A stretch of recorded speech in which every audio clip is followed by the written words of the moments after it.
ദുഃഖവെള്ളിയാഴ്ച ഇന്ന് നമുക്ക് തരുന്ന സന്ദേശം എന്താണ്? ഈ വർഷം പോപ്പ് ഫ്രാൻസിസ് ദുഃഖവെള്ളിയുടെ സന്ദേശമായിട്ട് ഫോക്കസ് ചെയ്തിരിക്കുന്നത് പ്രാർത്ഥന എന്ന് പറയുന്ന തീമാണ്. ദുഃഖവെള്ളി നമ്മളോട് പറയുന്ന ഒരു കാര്യം പ്രാർത്ഥനയെക്കുറിച്ചാണ്. മർക്കോസിൻ്റെ സുവിശേഷം 14, 15, 16 അധ്യായങ്ങളിലാണ് ഈശോയുടെ പാഷൻ നരേറ്റീവ്.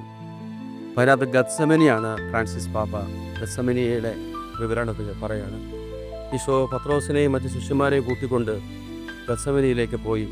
അവൻ അവിടെ ഹൃദയം അസ്വസ്ഥതപ്പെട്ട് മരണത്തോളം എത്തുന്ന വ്യാകുലത്തിൽ മുങ്ങിയിരിക്കുന്നത് ശിഷ്യന്മാരോട് പറയാണ്, നിങ്ങൾ എന്നോടുകൂടി ഉണർന്നിരിക്കുകയും watch and pray, watch and pray. അവിടെ ഈശോ കുറച്ച് മുന്നോട്ട് മാറി പിതാവിനോട് പ്രാർത്ഥിച്ചുകൊണ്ടിരിക്കുക. അപ്പോൾ നമ്മളിന്ന് ധ്യാനിച്ചു, ആ സമയത്ത് അവശരായ ശിഷ്യന്മാർ തളർന്നു വീണ് ഉറങ്ങിപ്പോയി. ഈശോ തിരിച്ചു വന്നപ്പോൾ അവർ ഉറങ്ങുന്നതായി കണ്ടിട്ട് ഈശോ അവരോട് പറയാ, പത്രോസേ, ഒരു മണിക്കൂറെങ്കിലും നിനക്ക് എൻ്റെ കൂടെ ഉണർന്നിരുന്ന് പ്രാർത്ഥിക്കാൻ പറ്റുന്നില്ല. പ്രിയപ്പെട്ടവരെ, ഇന്ന് ഈ ദുഃഖവെള്ളിയാഴ്ച ഈശോയോടുള്ള സ്നേഹത്തെ പ്രതിയാണ് നമ്മളെല്ലാവരും ഇവിടെ വന്നിരിക്കുന്നത്. എല്ലാവരും ഈശോയോടുള്ള സ്നേഹത്തെ ഡിക്ലെയർ ചെയ്യാൻ വേണ്ടി ഈ ദിവസം ചൂസ് ചെയ്തിരിക്കുക. ഈശോയോടുള്ള സ്നേഹം ഡിക്ലെയർ ചെയ്യാനുള്ള ഏറ്റവും ഈസിയസ്റ്റ് വഴി നമ്മുടെ ഫാമിലി പ്രെയർ, നമ്മുടെ കുടുംബ പ്രാർത്ഥന. നമ്മൾ ഇന്ന് ദുഃഖവെള്ളിയാഴ്ച ഈശോയുടെ കുരിശിൻ്റെ ചുവട്ടിലിരുന്നിട്ട് നമ്മുടെ ഫാമിലി പ്രെയറിനെ കുറിച്ച് നമുക്കൊന്ന് റിഫ്ലക്റ്റ് ചെയ്യണം. നമ്മുടെ ഫാമിലി പ്രെയർ എങ്ങനെയാണ്?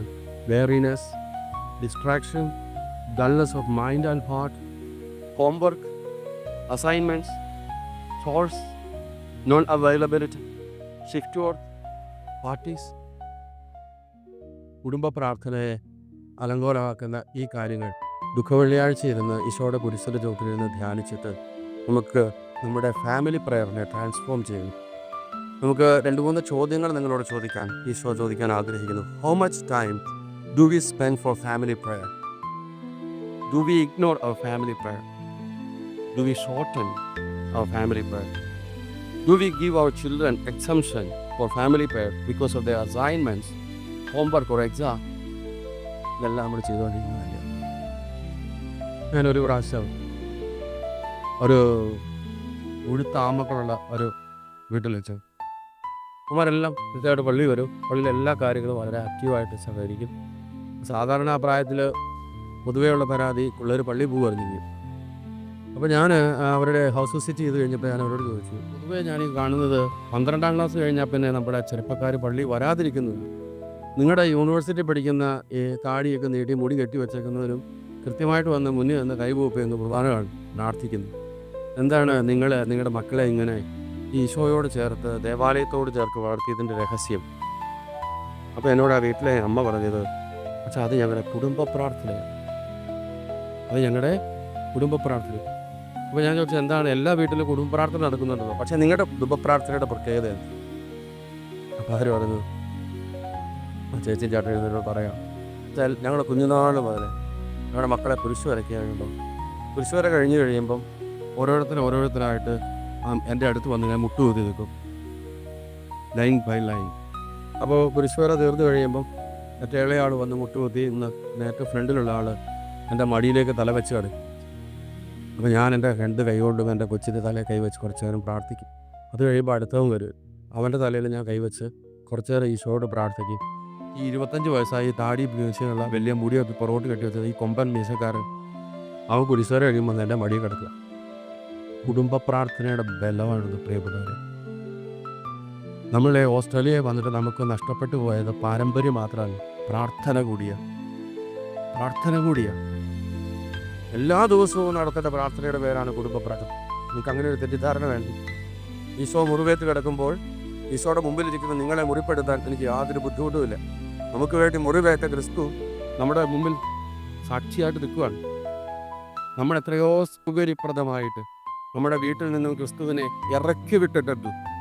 ദിവസങ്ങൾ കൂടെ പ്രാർത്ഥിക്കാൻ ആളില്ല എന്നുള്ളതിൻ്റെ പേരിൽ കുടുംബ പ്രാർത്ഥന നടക്കാതിരിക്കുന്ന വീടുകൾ എത്ര.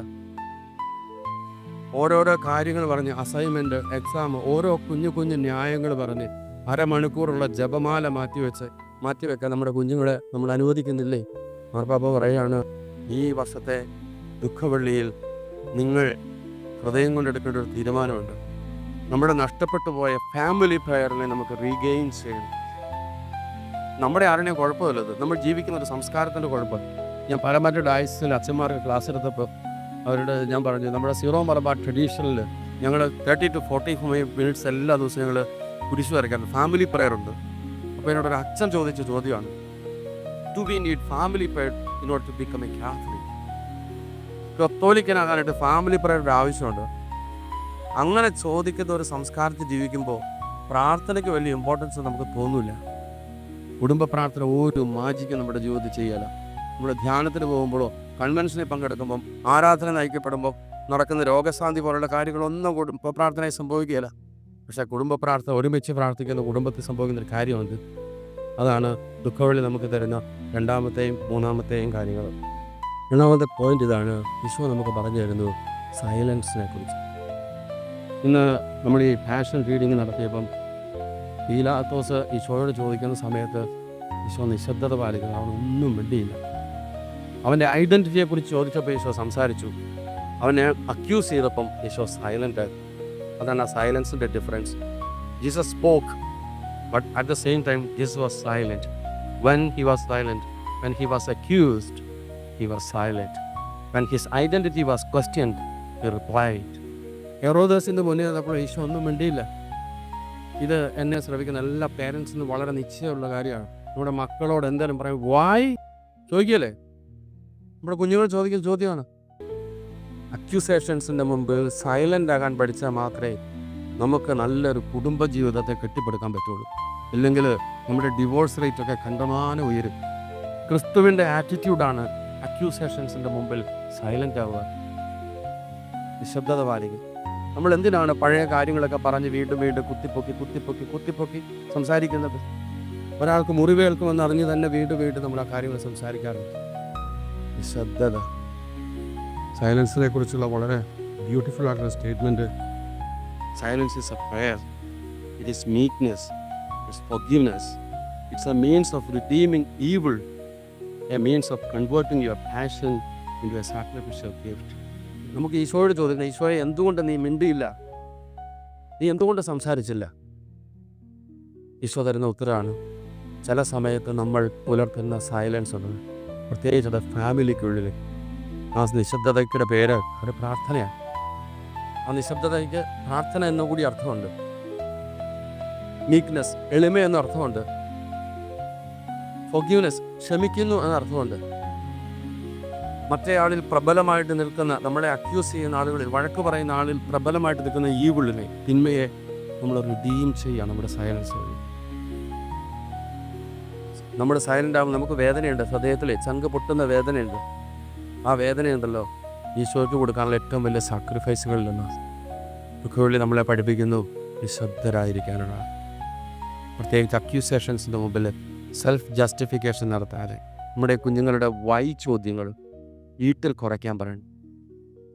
പകരം പാരൻസ് കറക്റ്റ് ചെയ്യുമ്പോൾ അവരോട് സൈലൻസിനെ കുറിച്ച് ഓർമ്മ കിട്ടും. മൂന്നാമത്തെ കാര്യം, കുരിശ് നമ്മളെ പഠിപ്പിക്കുന്നത് ക്ലോസ്നെസ്സിനെ കുറിച്ചാണ്. കുരിശ് കിടന്ന ഈശോയ്ക്ക് ഏറ്റവും അനുഭവപ്പെട്ട ഭീകരമായ വിഷമം പിതാവ് അടുത്തില്ല എന്നുള്ളത്. പിതാവ് അടുത്തില്ല, പിതാവിനെ കിട്ടുന്നില്ല, പിതാവിനോട് കണക്ട് ചെയ്യാൻ പറ്റുന്നില്ല. ആ അകലമാണ് കുരിശിൻ്റെ ഭാരങ്ങളിൽ ഏറ്റവും ഭീകരമായി. ഈ ദുഃഖവെള്ളിയാഴ്ച ഇരിക്കുമ്പോൾ, ഈശോയുടെ കുരിശിൻ്റെ ചൂട്ടിലിരിക്കുമ്പോൾ നമ്മുടെ ഹൃദയത്തിൽ ധ്യാനിക്കേണ്ട ഒരു കാര്യമുണ്ട്. ഒരുമിച്ച് ഒരു വീട്ടിൽ താമസിക്കുന്നു. പക്ഷെ എവിടെയാണ് നമ്മുടെ ക്ലോസ്നെസ്? എവിടെയാണ് nearness in space, time and relationship? എവിടെയാണ് നമ്മുടെ ക്ലോസ്നെസ്? നിങ്ങളുടെ ജീവിത പങ്കാളിയുടെ കണ്ണിലേക്ക് മാത്രം ഒന്ന് നോക്കിയിട്ട് എത്ര കാലമായിട്ട് ഒരുമിച്ച് ഭക്ഷണം കഴിക്കുന്നുണ്ട്, ഒരുമിച്ച് മിണ്ടുന്നുണ്ട്, ഒരുമിച്ച് കാര്യങ്ങളൊക്കെ ചെയ്യുന്നുണ്ട്. പക്ഷേ ആ കണ്ണുകളിലേക്ക് നോക്കി അയാളുടെ ഹൃദയത്തെ കണ്ടെടുക്കാനുള്ളൊരു നോട്ടം നോക്കിയിട്ട് എത്ര കാലമായെന്ന് ചിന്തിച്ചാൽ മതി. നമ്മുടെ ക്ലോസ്നെസ്സിനെ മനസ്സിലാക്കും. നമ്മൾ ഒരുപാട് അകലെയാണ്, ജീവിച്ച് ഒരുപാട് അകലങ്ങളിലേക്ക് പോയ മനുഷ്യരാണ് നമ്മൾ. അതുകൊണ്ടാണ് നമ്മൾ പാപികളും നമ്മളെ വിളിക്കുന്നത്. ഇത് ജീവിതത്തിൻ്റെ ഒരു പച്ചയായ യാഥാർത്ഥ്യം. നമ്മുടെ 16 വയസ്സുള്ള പെങ്കൊച്ചിനെ വിളിച്ച് അവളുടെ മുടിയൊക്കെ ചീകിക്കൊടുത്ത് എടുത്തിട്ടുള്ള അമ്മയ്ക്ക് സമയം ഉണ്ടായിട്ടുണ്ട്. അവളെ അടുത്തിരുത്തി അവളുടെ മുടിയൊക്കെ ചീക്കി കെട്ടി നീ സുന്ദരിയായിരിക്കുന്നെന്ന് പറയാൻ ഒരു അമ്മയ്ക്ക് സമയമുണ്ട്. എവിടെയാണ് ക്ലോസ്നെസ്? അവളുടെ മുടി സ്വന്തം ചീക്കി കെട്ടാറായപ്പോൾ മുതൽ നമ്മുടെ പെങ്കൊച്ചിനെ നമ്മൾ ഡിസോൺ ചെയ്തിട്ടുണ്ട്. അവളെല്ലാം അവളുടെ കാര്യമെല്ലാം നന്നായിട്ട് നോക്കുന്നുണ്ട്. ക്ലോസ്നെസ് ഇല്ല. എല്ലാ ദിവസവും ചെയ്യണമെന്നില്ല, ഒരിക്കലെങ്കിലും, ആഴ്ചയിലൊരിക്കൽ, 2 ആഴ്ചയിലൊരിക്കൽ, മാസത്തിലൊരിക്കൽ. നമ്മുടെ 10-22 വയസ്സുള്ള മുട്ടൻ ചെറുക്കനുണ്ടല്ലോ, അവനെ പിടിച്ച് കൂട്ടിക്കൊണ്ട് നമുക്ക് ഒരു ദിവസം നടക്കാൻ പോകാടാ, അല്ല സൈക്ലിങ്ങിന് പോകാടാ എന്ന് പറഞ്ഞ അപ്പന്മാരെത്രയുണ്ട്? എവിടെയാണ് നിങ്ങളുടെ ക്ലോസ്നെസ്?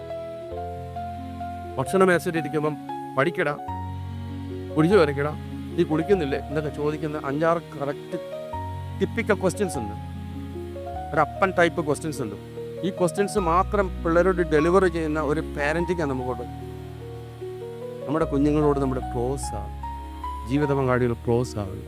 ഈ ക്ലോസ്നെസ്സിൻ്റെ ലെസൺ ദുഃഖവെള്ളി നമ്മളെ പഠിപ്പിക്കുക. പ്രിയപ്പെട്ടവരെ, ഇത് നമ്മുടെ കുറ്റമായിട്ടൊന്നും ഈശോ കാണുന്നില്ല. സ്നേഹപൂർവ്വമായ ഓർമ്മ എനിക്കും ഇങ്ങനെ അനുഭവപ്പെട്ടിട്ടുണ്ട് എന്ന് ഈശോ പറയുക. എലി എലി ലമാ സബക്കാനി, എൻ്റെ ദൈവമേ എൻ്റെ ദൈവമേ നീ എവിടെ പോയിരിക്കുക? നീ എന്താ ഉപേക്ഷിച്ച് പോയോ? കാണുന്നില്ലല്ലോ ഞാൻ. പണ്ട് നിങ്ങൾ കല്യാണം ആലോചിച്ച സമയത്ത്, കല്യാണം കഴിച്ച നാളുകളിൽ കണ്ടുമുട്ടിയ ആളെ വീണ്ടും കണ്ടുമുട്ടാനുള്ള ഓർമ്മപ്പെടുത്തലാണ് ദുഃഖവെള്ളി. ജീവിച്ച് ജീവിച്ച് നമ്മൾ അകന്നു പോകാതെ ജീവിച്ച് ജീവിച്ച് അടുത്ത് വരാനുള്ള ഓർമ്മപ്പെടുത്തൽ, ക്ലോസ്നെസ്. ഇന്നത്തെ കുരിശിൻ്റെ ചുവട്ടിൽ, ഈശോയുടെ കുരിശിൻ്റെ പാദത്തുകളിൽ നമുക്ക് അവിടുന്ന് തന്ന രക്ഷയെ ധ്യാനിക്കുമ്പോൾ ഈ 3 കാര്യങ്ങൾ നിങ്ങളുടെ പ്രായോഗിക ജീവിതത്തിന് വേണ്ടി. ഒന്ന്, നമ്മുടെ കുടുംബ പ്രാർത്ഥനയെ നമുക്ക് തിരിച്ചു പിടിക്കണം. ഒരു കോംപ്രമൈസും പാടില്ല. ഫാമിലി പ്രയർ, വീട്ടിലുള്ളവർ ഒരുമിച്ചിരുന്ന് പ്രാർത്ഥിച്ചോണം. എല്ലാവരും ഉണ്ടായിട്ട് പ്രാർത്ഥന നടത്താനായിട്ട് വെയിറ്റ് ചെയ്യരുത്. ഉള്ളവർ ഒരുമിച്ചിരുന്ന് പ്രാർത്ഥിക്കണം. കൃത്യമായൊരു സമയം വേണം കുടുംബ പ്രാർത്ഥനയ്ക്ക്. ഒരു മാറ്റം ഉണ്ടായിരിക്കരുത് ഇന്ന് മുതൽ. അപ്പോൾ നമ്മുടെ രക്ഷയുടെ ഒരു സാധ്യതയാണ് തുറന്നിടുന്നത്. ഒരുമിച്ച് പ്രാർത്ഥിക്കുക എന്നതാണ്. നമ്മുടെ ക്ലോസ്നെസ്സിനെ കുറിച്ച്, കൈമോശം വന്ന ക്ലോസ്നെസ്സിനെ കുറിച്ച് നമുക്ക് ധ്യാനിക്കാം. ഈശോയോട് മാപ്പ് ചോദിക്കാം. ഇന്ന് ഈ ദുഃഖവെള്ളിയുടെ രാവിൽ നിങ്ങൾ ഉപവസിച്ച് പ്രാർത്ഥിച്ച് പരിഹാരം ചെയ്ത് വീട്ടിലായിരിക്കുമ്പോൾ, നിങ്ങൾ ഭാര്യയും ഭർത്താവും മാത്രം നിങ്ങളുടെ റൂമിലായിരിക്കുമ്പോൾ, നിങ്ങൾ പരസ്പരം നിങ്ങളുടെ പാദങ്ങളിൽ പിടിച്ച് പ്രാർത്ഥിക്കണം, സ്നേഹിക്കണം, ക്ലോസ് ആകണം. ഈശോയുടെ സ്നേഹം മറ്റേയാളെ അറിയിക്കണം. പറഞ്ഞ വാക്കുകളൊക്കെ മറന്നു കളയണം. ശപിച്ച പാഴ്വാക്കുകളൊക്കെ അനുഗ്രഹത്തിൻ്റെ വാക്കുകളാക്കി മാറ്റണം. ഞാൻ നിന്നെ സ്നേഹിക്കുന്നു, ഞാൻ നിന്നെ കൂടുതൽ സ്നേഹിക്കുന്നു, എൻ്റെ സ്നേഹക്കുറവിന് മാപ്പ് തരണമെന്ന് ഈശോയുടെ നാമത്തിൽ ആവശ്യപ്പെടണം. അങ്ങനെ പുത്തൻ സ്നേഹത്തോടെ, പുതിയ കൃപയോടെ നമുക്ക് ഈശോയുടെ ഉയർപ്പത്തിന് നാളിനായിട്ട് ഒരുങ്ങാം. ദൈവം നമ്മളെല്ലാവരെയും അനുഗ്രഹിക്കട്ടെ. പിതാവിൻ്റെയും പുത്രൻ്റെയും പരിശുദ്ധാത്മാവിൻ്റെയും നാമത്തിൽ ആമേൻ.